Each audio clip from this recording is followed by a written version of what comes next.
प्रज्ञा को रील्स बनाने का बड़ा ही क्रेज है और वो दिन भर रील्स बनाती रहती है। खाते पीते घूमते फिरते घर में कॉलेज में रील्स बनाने के कारण प्रज्ञा पूरे कॉलेज में हाईलाइटेड है। जहां उसकी रील्स सभी को पसंद आते हैं, वहीं मनीषा चिंता में डूबी रहती है। एक रोज जब खाते हुए प्रज्ञा रील्स बना रही होती है, तब मनीषा कहती है, 1 मिनट भी चैन नहीं है इस लड़की को। ये नहीं कि खाना तो आराम से खा ले, लेकिन नहीं, अरे थोड़ी देर रील्स नहीं बनाओगी तो आसमान नहीं टूट पड़ेगा। अरे मम्मी, इसी को तो कहते हैं डिटर्मिनेशन। तुम नहीं समझोगी ये सब। भगवान, इस लड़की को सद्बुद्धि दे। जब देखो तब टेढ़ा बाका मुंह बनाती रहती है। मनीषा की बात का प्रज्ञा पर जरा भी असर नहीं होता और वो खाते खाते रील्स बनाती रहती है। दिन बीतने लगते हैं और देखते देखते प्रज्ञा का कॉलेज भी खत्म हो जाता है। आए दिन कोई ना कोई मनीषा को प्रज्ञा की शादी करवाने का सुझाव दे जाता है। सब ठीक ही कहते हैं, प्रज्ञा की शादी कर देनी चाहिए। अपने घर के काम काज में व्यस्त हो जाएगी तो खुद ही ये रील्स और नाच गाना बंद हो जाएगा। मनीषा और प्रेम प्रज्ञा के लिए एक अच्छा लड़का ढूंढने लगते हैं और तभी विकी का रिश्ता प्रज्ञा के लिए आता है, जिसने प्रज्ञा को उसकी रील्स देखकर पसंद कर लिया था। अगले दिन विकी अपने माता पिता के साथ प्रज्ञा के घर पहुंच जाता है और प्रज्ञा साड़ी पहने हाथों में चाय की ट्रे लिए उनके सामने आती है। जब विकी को पसंद है तो हमें भी बहू पसंद है। बहन जी, आप बारात की तैयारी कीजिए।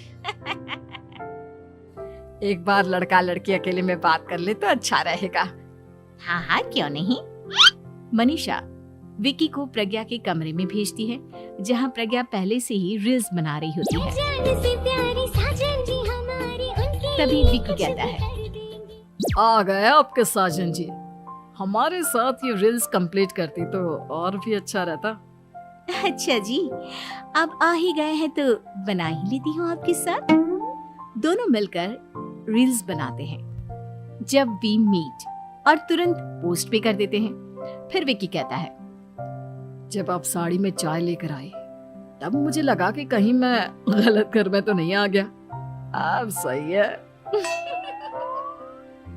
दोनों की शादी पक्की हो जाती है और शादी के दिन भी प्रज्ञा रील्स बनाने से चूकती नहीं। यहाँ तक कि बारात के समय भी नाचते हुए रील्स बनाती है। सभी लोग प्रज्ञा की तारीफ के पुल बांध देते हैं और प्रज्ञा नाचती गाती अपने ससुराल चली जाती है। सब कुछ अच्छा चल रहा होता है। प्रज्ञा यहाँ भी दिन भर हर चीज की रील्स बनाती रहती है। लेकिन कुछ दिनों के बाद जब सुनीता कहती है, बहू, ये रील्स के साथ साथ कुछ काम भी कर लिया करो। वैसे तुझे और क्या क्या बनाना आता है? मम्मी जी, वैसे तो सब कहते हैं कि मैं सब कुछ अच्छा बनाती हूँ, लेकिन मुझे लगता है कि मैं मैगी अच्छा बना लेती हूँ। हाँ, कॉफी भी अच्छा बना लेती हूँ और मुंह तो सबसे अच्छा बना लेती हूँ।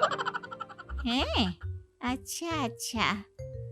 सुनीता अपना माथा पकड़ लेती है और कहती है, बहू, कुछ खाना बनाना भी सीख लेती। मम्मी जी, मैं लंबी प्लानिंग कर रही हूँ। जल्दी ही मैं इतनी फेमस हो जाऊंगी कि मुझे पैसे मिलने लगेंगे। हम दोनों सास बहू राज करेंगे, राज नौकर काम करेंगे और लोगों की तो लाइन लगेगी हमसे मिलने के लिए। तेरा दिमाग खराब हो गया है क्या बहू? हंसी मजाक तक ठीक है, लेकिन इस तरह घर नहीं चलते। जितना जल्दी हो इस घर के तौर तरीकों को सीख लो। प्रज्ञा मुंह घुमाकर चली जाती है और तुरंत उसी वक्त एक रील बनाती है। ये देख सुनीता का गुस्सा 7वें आसमान पर चला जाता है और विकी के घर आती ही सुनीता उसे सब कुछ बताती है। विकी भी अब प्रज्ञा की इन हरकतों से परेशान हो जाता है। तुम टेंशन मत लो मम्मा, मैं देख लूंगा। विकी कमरे में जाता है तो देखता है कि प्रज्ञा रील्स बना रही है। विकी बड़े ही प्यार से प्रज्ञा से कहता है, प्रज्ञा, इन सब के लिए मैं तुम्हें मना नहीं कर रहा हूँ, लेकिन फिर भी हर वक्त तो ये अच्छा नहीं लगता ना। समझने की कोशिश करो, मुझे भी तुम्हारा थोड़ा वक्त चाहिए। मैं जब ऑफिस से आता हूँ तो मुझे समय देने की जगह इसी में लगी रहती है। तुम ज्यादा ही सोच रहे हो। तुम भी मेरे साथ रील्स बनाओ ना। तुम्हें भी बहुत अच्छा लगेगा। तुम्हें इज्जत से कोई बात समझ में नहीं आती क्या? दिमाग खराब हो गया है तुम्हारा इस चकाचौंध से। अगर तुमने अपना रवैया नहीं बदला तो मैं तुमसे दूर चला जाऊंगा। तुम ही रिश्ता लेकर आए थे, मुझे लड़कों की कमी नहीं थी और ना आज है। विकी दरवाजा पटककर चला जाता है। धीरे धीरे विकी प्रज्ञा से दूर होता जाता है। एक रोज मनीषा प्रज्ञा के ससुराल उससे मिलने जाती है। तब सुनीता उससे कहती है, बहन जी, अब आई हैं तो कुछ दिन यहाँ रहकर जाइएगा, आप ही का घर है। हाँ मम्मी, बहुत दिन हो गए तुम्हारे साथ एक भी रील नहीं बनाई मैंने। प्रज्ञा तुरंत अपने फोन में रील्स ऑन कर लेती है। ये सब मुझसे नहीं होता। तेरा ये भूत अभी तक नहीं उतरा क्या? बहन जी, आप कुछ कहती नहीं क्या इसे? जब आप ही कुछ नहीं कर पाई तो मैं कर ही क्या सकती हूँ। सास तो वैसी ही बदनाम है। शाम को घर की लाइट चली जाती है और मनीषा प्रज्ञा से कहती है, मेरे घुटनों में बहुत दर्द हो रहा है, तू लाइट का कुछ इंतजाम करना बेटा। अच्छा, कैंडल जला देती हूँ मम्मा। प्रज्ञा गाते हुए कैंडल जलाती है और खिड़की के पर्दे के पास रख देती है। मनीषा, जिसे बहुत दर्द हो रहा है, वो सो जाती है और प्रज्ञा हमेशा की तरह अपने रील्स में लग जाती है। उधर कैंडल की वजह से पर्दा आग पकड़ लेता है और मनीषा के कमरे में आग लग जाती है।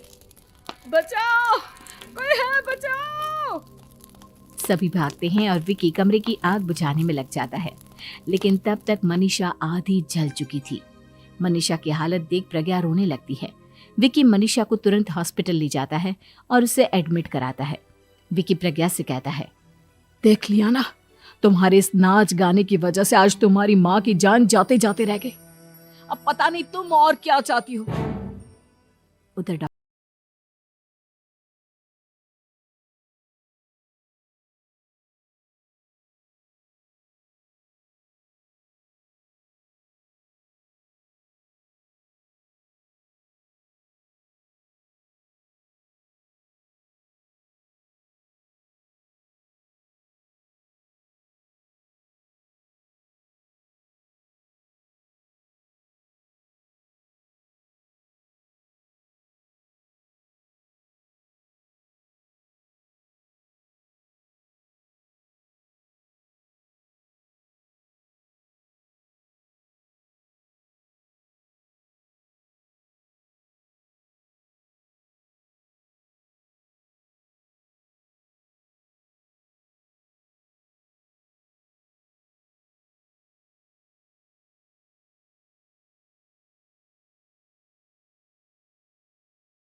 देती है और पूरी तरह से अपने घर में लग जाती है।